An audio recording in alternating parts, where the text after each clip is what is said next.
What's up, everybody? Hitmanbk here, and we got a little video here for Lords of the Fallen. It's nothing like groundbreaking, but there was a really cool art direction in the Hexworks dev journal that I saw.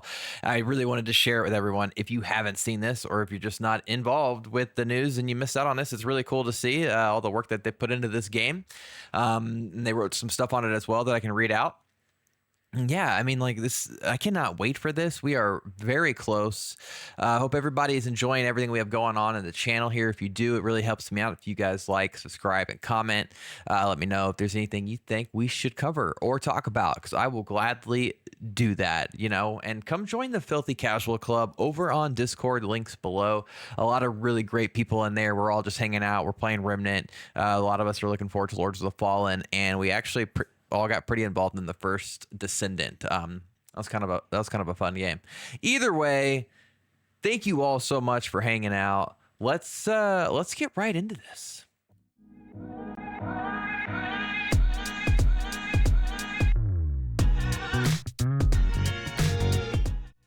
Alrighty then. As you know, if you've been a party here, you guys know I'm all about those good vibes, hanging out, chilling. I'm not a try hard. I'm not a sweat. I'm here just to provide fun information, hang out with y'all, and just like enjoy video games, because like that's what they're made for, right? So this is really cool. Lords of the Fallen on Reddit dropped this art direction piece, and there's some beautiful stuff in here. I mean, just look at this. Look at it. Like this is great. I mean, like the art design on this game mixed with Unreal 5, I feel like it's just going to be like completely insane. And in here they talk about the artistic vision for the game. The art director, I believe, is the one who is answering these questions. He says, "For me, it starts with an initial spark.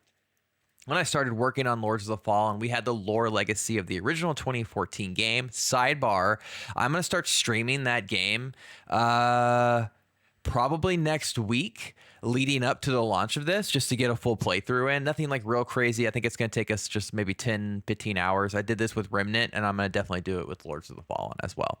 But we knew from the get-go that we wanted a more grounded, dark, and medieval art style. We felt it worked better with the story we wanted to tell, as well as encapsulated the emotions we wanted to convey to our audience. Originally, our game had a very realistic aesthetic with knights and chivalry, castles, monasteries, but then they injected the spark of tormented fantasy. Yes, please. From one of my very first concept arts for the game. A landscape with a stylized knight standing in front of it of a dark fantasy tree. This poor chevalier was contemplating the rest of the journey that awaited him.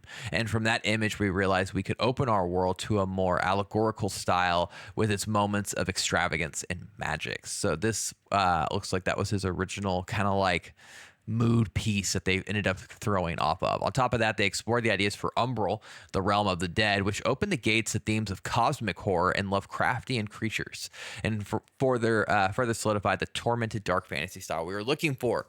And you've seen some of this in the way when you use the seedlings and how these things sprout up, and that's what takes you into Umbral, which I think is just absolutely stunning.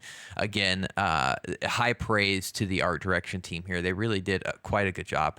One exercise he likes to do himself is ask myself what the game should become. And imagine a future screenshot.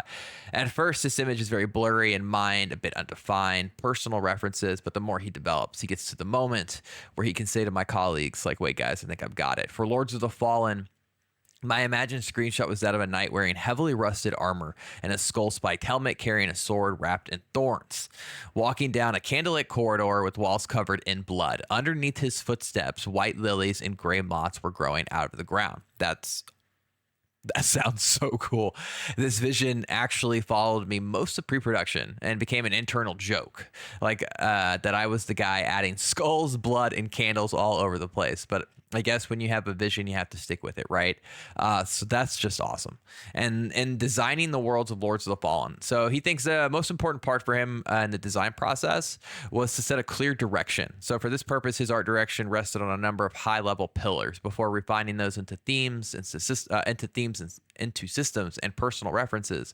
I'm a strong believer of introspection and gathering strong thematics and aesthetics from what we've lived, experienced, or dreamt. So he often circled back to his favorite books and mangas. It's normal to get some hints of Berserk, Blame, Dragon Ball, or Saint Seiya in my work, with a sprinkling of Stephen King and Clive Barker.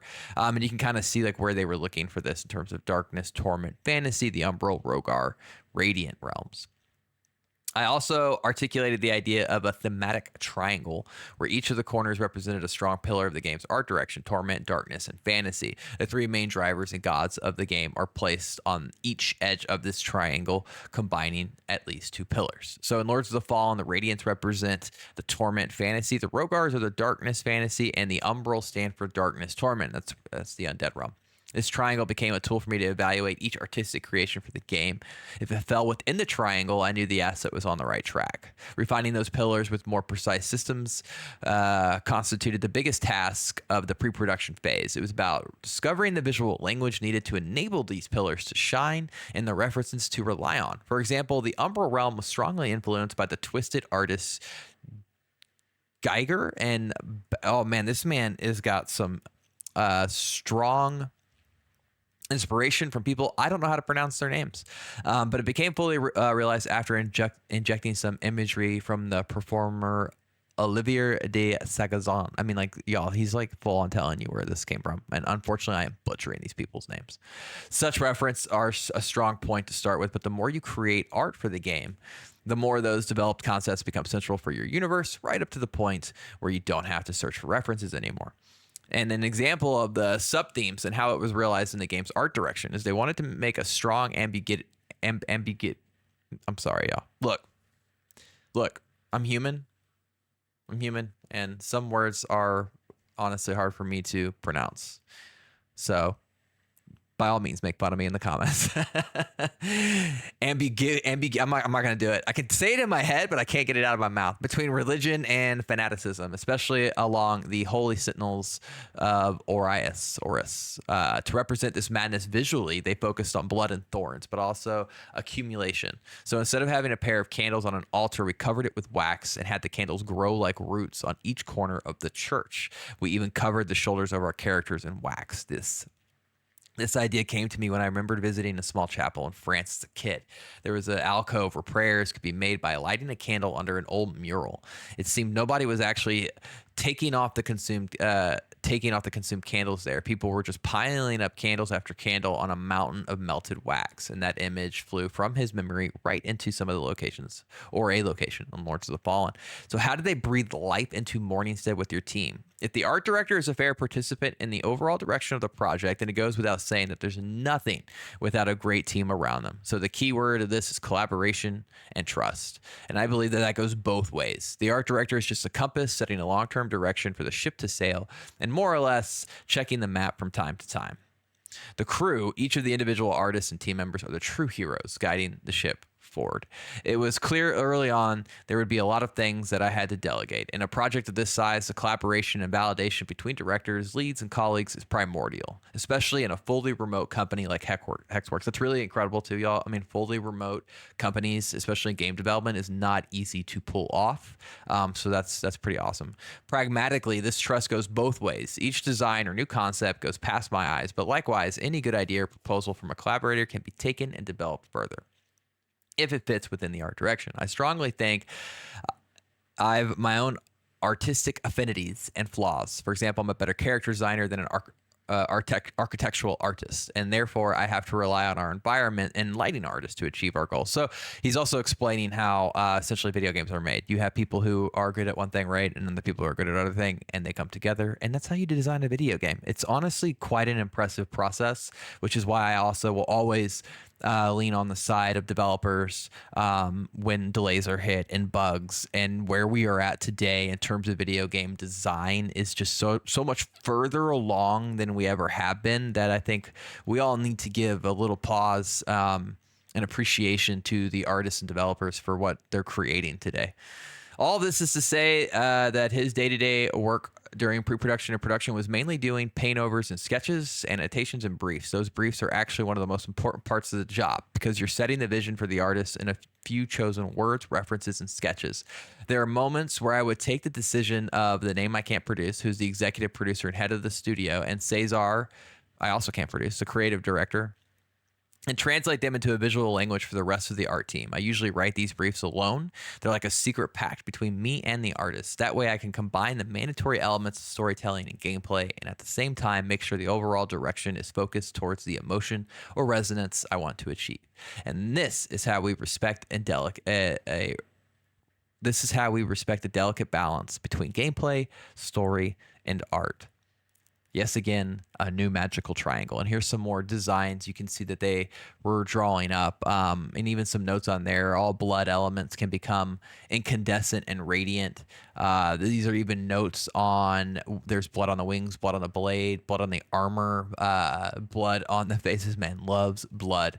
So you can just see like where, I mean, these concepts start and then where they go, right? And now it's fleshed out. It's just absolutely gorgeous. Especially this one. I absolutely love this Crusader.